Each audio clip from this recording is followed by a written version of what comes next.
Welcome to Bros and Banter. I'm your host, Andrew Foy, where music and madness collide.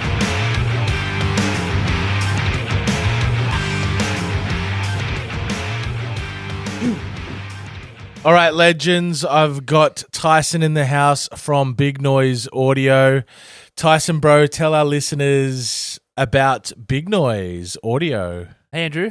All right, what's there to tell?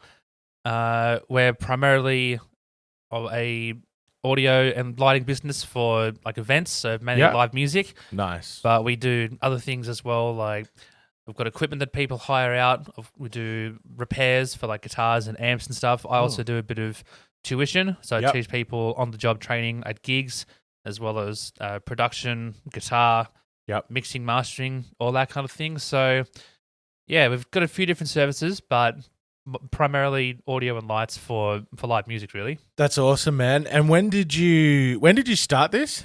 Started Big Noise in about 2022. 2022. Okay, that's awesome. And what bands have you worked with so far? Like, any big artists or anything like that? There have been a couple of handfuls actually. Let's see, Kasey Chambers, The Exploited. That's amazing. Skunk Hour, Monkey Spanner, Green Spoon. Who else? I'll think of some more as the convo goes on, I reckon. But yeah, I've been fortunate to work with all the people at Avalon RSL as well as nice. as well as Narrabeen RSL when it was going, and yeah, their booking agent that they run with just gets some pretty stellar artists. So the Whitlams, another one. Okay, love the Whitlams. So yeah, it's been nice to the Whitlams. Shout out to the Whitlams. So yeah, it's nice to have worked with lots of different artists with lots of different styles of music. Yeah, but yeah, that's just name a few. Yeah, and so you started this off your own back, and then that slowly built up, and then you've recently had opportunities for regional tours and things like that. So when you started, it was just local pubs and things like that, and then that sort of built up, and then you got other offers? Is that sort of how it worked? Yeah, pretty much. So to backtrack a bit further, I did an audio degree in 2017. Yeah. From 2017 to 2019, wasn't really doing much in the field. 2018 to 2020-ish, started doing like crew work, so like just setting up, packing down events. Yeah.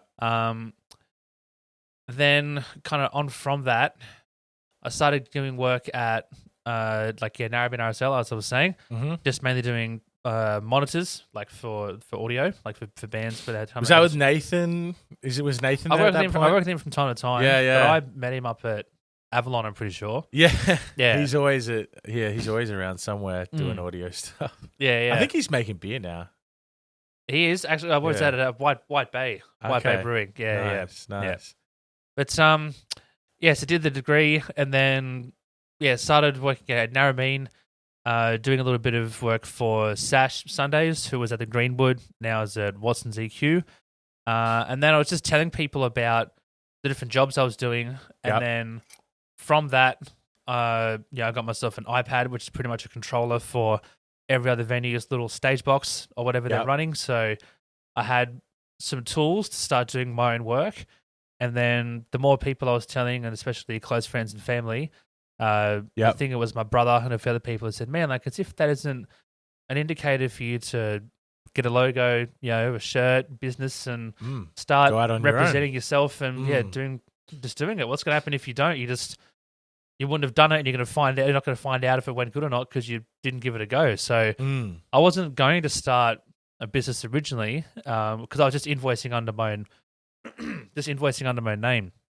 And I suppose then to challenge myself and exceed and just get to that next step, I thought, oh, well, fuck it, I'll change everything over, register it as an official business name. Then the GST came through and that kind of thing. And so I think the biggest indicator or the most rewarding part at the start was when I did my first job with my own uniform on as well. Awesome. That's when I just went, 100%. I think it's like a tumbleweed. It's sort of, you do one gig, then you do another gig, and then you've got your branding on it, and then it's sort of like you're sort of manifesting bigger jobs, and then all of a sudden you kind of off on your own. That's it. Social media has a big part to play in that as well. There's a infamous...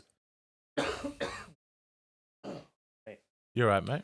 There's a there's a famous Facebook group called I Need Crew, where anyone who just bump in, bump out, vision, audio, lighting, camera people, key groups, whatever it may be.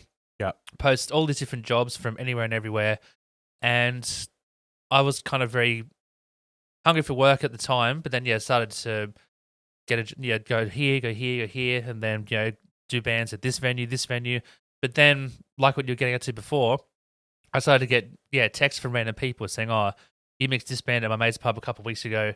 I've got the exact same setup network here. building. Yeah, can you come do this?" So it was also 2 years of networking as well before I decided to actually go out and do it all. So it was about, okay, that's cool. That's good to know. So about 2 years to sort of build it up, build a little bit of a network, and then sort of go out on your own and that's it. Start sourcing your own jobs and stuff. Yeah. That's cool. And I imagine there's been some challenges along the way with starting your own thing. And I mean, I know my friend Alex and I years ago started a thing called All Out Sound, and we had some gigs here and there, and it was fun. But I do understand how hard it is to, especially in the winter time and things like that, to get gigs and stuff like that. So, has there been any challenges that you face while working on, the business or tour, or any challenges? Yeah, most definitely. Because I kind of went into it, I suppose, almost just passing the baton over from trading or invoicing under Tyson, got into then invoicing under Big Noise. Okay. And the different costs and fees and registries and everything at the start compared to then also you've got to watch out for making sure your BAS is on time and or your GST and all these kind of things. Right, you're running a business essentially. Yeah, that 100% can all come into play and can bite you in the bum if it's not up to date. Yeah. I can imagine a lot of audio guys just get really excited about the gig and going out and doing the job, but there's a whole business aspect side to it as well. That's it. Which is why people have bookkeepers and stuff, right? It's a different part of the brain almost. Yeah, because that's the other thing. You're wearing all the hats as well. So what I was going to say was if you're not getting work, like you have to kind of go, all right, well, here's a photo of like a speaker box that's ripped apart. If I turn that into black and white and then, put some posts like, oh, don't forget we do repairs or whatever. So you've got to make content to sell yourself to then post that up to see if someone sees it, to see if they need something done, right? So making content and trying to keep yourself looking busy when there's not much on, it's a bit of a challenge, that's for sure. Yeah. I imagine, what about challenges for setting up? Like obviously sometimes you're going to rock up to a venue, you've got your gear, maybe the venue wants you to use their gear. Like, how do you navigate that? What does that look like? All right. So, through experience, if I like the sooner you get either in an email thread or the soonest you have a conversation with a client for whatever the event is and whatever venue it's going to be, the sooner, the earlier, the better. Because there was one gig that I did at, it was this venue at Piedmont. It was someone's 60th. Right. And there was this kind of R&B soul kind of a cover band that someone did the lights and audio for. So did the gig, had it all in the back of the wagon, sorted everything out, started packing everything up. It got to probably 11:45. And I was like halfway through, and the manager of the club goes, "Tyson, come with me." I was like, "All right." He goes, "So we'll go outside." What the fuck's happening here? And he points to this like white Toyota Yaris, and he goes, "See that car there?" I go, "Yeah." And he goes, "That car is the City of Sydney Council car. And if you bump out any more gear after 12, we get a $5,000 fine. Oh, wow. And you get a $1,000 fine. So interesting. Is there any chance you can get the rest of this equipment tomorrow?" Like 15 minutes before midnight, I've just gone like, you've kind of stung me here. So I wouldn't have even thought of that. Well, I just said like, I don't really have a choice, And they said, and I go, but half the equipment isn't mine. Like, what if that's needed for another event tomorrow? So, not much I can do. And I said, well, why don't you tell me this at the start of the night? Yeah. Anyway, so had to leave it there. I think because I was working the next day at a different gig, so right. I moved some things. You need to get your stuff. Moved some things around. Ended up getting it on the Monday. They were lucky that I think they didn't. It was like a lunchtime place, so I was able to get there in the morning. But which so they fine you because you've gone over the time period. If you're like, if it's a residence thing. So if you're making noise, loading gear and pushing cases and stuff after midnight, what's a residential area when it's like dinner restaurants by the water. Gotcha. Anyway, I'll always have a feud with people who live next to venues or restaurants where there's like Luna Park. that was a funny one. where there's live entertainment. And they kick up a stink about it, It's like that was the main thing. Well, so, there's a roller coaster over there. Surely people won't scream and carry on that. Yeah, but we'll live next door. That's all right. Yeah. So to save the venue $5,000 and myself like $1,000 that I probably didn't have at the time, had to rearrange and then got all the stuff on the Monday. So now if I get a gig in the future, I always have a template. Like. What's parking like? How long can I leave the equipment over for? Like, how long can I stay till after the event's finished for bump out?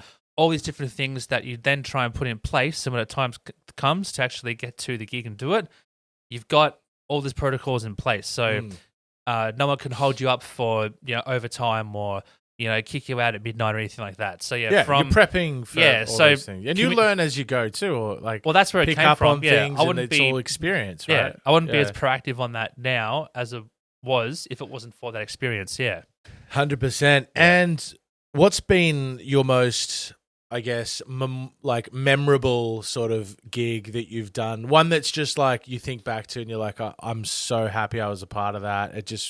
It ran smoothly. It was, a great night and just, something that's memorable for you. Because you've done a lot of gigs now. Yeah. I mean, look, I've done a fair few. Would you say you're in the 100 gigs or less?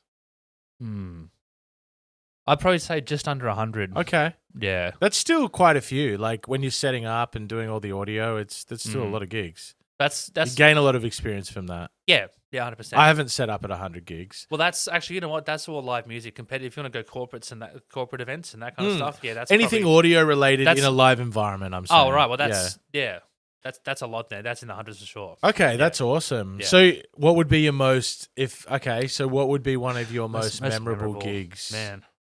If you had to choose one or two, I think. A recent one was The Exploited at Avalon RSL. Oh, punk. Because, that's the UK's, hardest, speed punk band. And shout out to The Exploited. And, I mean, Gary Campbell. I'll tag them in the post, yeah. So, Gary Campbell and the guys at Rust would have made that happen because they're, another punk band from the beaches, but they've also played with them in Europe. Just quickly, and sorry to interrupt, but for anyone who wants a punk band that's been around forever, The Exploited, check them out on Spotify. Yeah, 100%. Or Bandcamp. Those guys probably hate Spotify. Pretty sure. No, they'll be somewhere. They'll be on the internet. But 100%.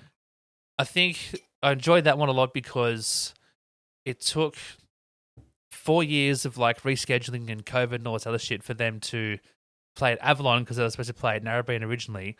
But the singer went through, I think he had 2 heart attacks during that time as well. Oh no! And so they added they added on the rider 2 massive fans on stage with just jugs of water across the whole thing. Oh wow, not beer. No, definitely not. And so he comes out we're doing sound check, and sure enough, he's got the big red mohawk. Yeah, just on the logo with the dead skull with the big mate, they look the part, don't they? But he also looks the part too. He was weathered. They kind of look like the dudes from NoFX mixed with I don't know, Misfits or something. They're just something like that. They're dressed up. They're ready to rock. They're ready to go. But yeah, he's got this, this kind of just weathered old body. He's just spitting water for half an hour during sound check, and I was just sick. Let's see how we go.